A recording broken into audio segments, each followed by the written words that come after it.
So we often get questions about implant leads and marketing and how many times we follow up with them and how fast we reach out to them. So I'm here to give you some tips on what we do in our office. Typically, we have a dashboard where our leads come in and we get an email as soon as a new lead comes in. That way we can reach out to them as soon as possible. Once we reach out to them, if we don't get an initial contact, we will move them to our follow-up 1, and we typically follow up with them 5 days in a row.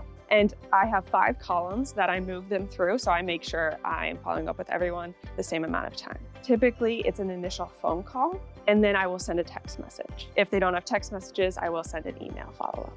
So it is important to respond to a lead quickly because they are already interested in finding out more information in regards to implants. So the quicker you can follow up with them, the more likely they are to answer. I typically try and follow up with my leads if they didn't answer the first time, either right in the morning, during lunch, or at the end of the day. Typically, I get the most response at those times. Ideally, as soon as you get that email, you want to follow up with them. Again, they're interested right now, get them while they're interested. I often get asked what I say or how I follow up with them. So in the phone call, the initial phone call, I typically just say, hey, I saw you filled out our form online. You were interested in becoming a new patient and maybe finding out about our dental implants. Please give me a call. They answer, I kind of start with that as well. And then I refer back to the survey that they filled out. There's key questions on there as to like if they're in pain or if they're struggling eating and how fast they want the procedure done. So for an example, they said they were in pain. I would ask them questions, maybe where the pain's coming from, how long they've had the pain,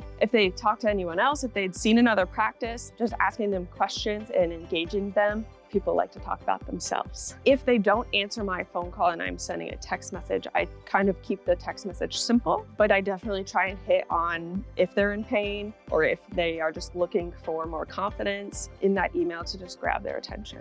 And then I do typically hit on sometimes just our free consult, because that's what we offer in our practice. And I usually put that in the subject of my email as well. When I do follow up, I do tend to change it up.